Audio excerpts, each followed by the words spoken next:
Hit and run case में शराब पीकर गाड़ी चलाकर एक शख्स को मारने के दोषी पाए गए सलमान खान। 5 साल की सजा सुनाई गई, लेकिन फैसले की कॉपी आने तक हाई कोर्ट से 2 दिन के लिए अंतरिम राहत मिल गई तो आज जेल जाने से बच गए। घर लौटे तो लोगों की भारी भीड़ उनके समर्थन में बाहर खड़ी थी। सलमान को सजा के बाद गायक अभिजीत भट्टाचार्य ने आपत्तिजनक बयान देते हुए फुटपाथ पर सोने वालों को कुत्ता कह डाला। सोशल मीडिया पर अभिजीत के खिलाफ कमेंट्स की बाढ़ आ गई। हम लोग सुना करते थे कि सड़क पे कुत्ते की मौत मरते हैं, तो इंसान अपने को इंसान की तरह क्यों नहीं रखता है? एक गरीब आदमी की तरह रहे ना। उसको किसने बोला कि तुम सड़क के ऊपर सो जाओ?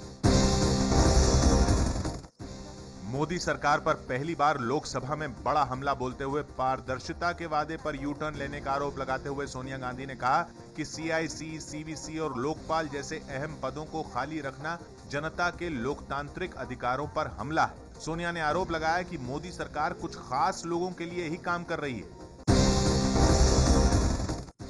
बांग्लादेश के साथ सीमा पर जमीन की अदला बदली वाला बिल राज्यसभा से पास हो गया।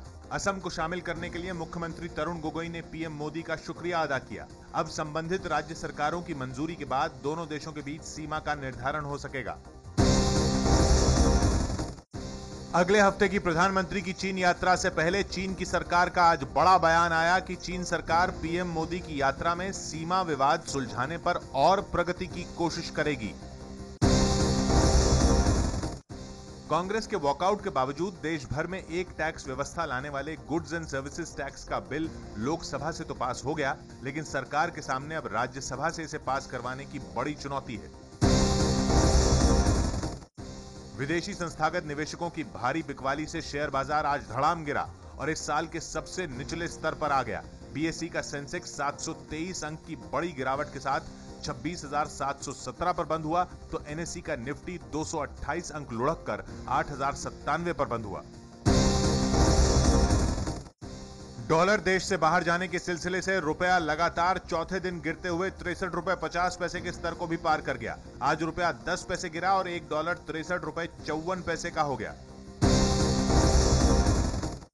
केजरीवाल सरकार के दोबारा इसे शुरू करने के बाद भ्रष्टाचार के खिलाफ शिकायत करने की 1031 फोन नंबर की हेल्पलाइन पर 1 महीने के अंदर 1.25 लाख कॉल दर्ज हो चुकी हैं। पीटीआई के मुताबिक सबसे ज्यादा शिकायतें नगर निगम, पुलिस, परिवहन और जल बोर्ड के कर्मचारियों के खिलाफ आई हैं।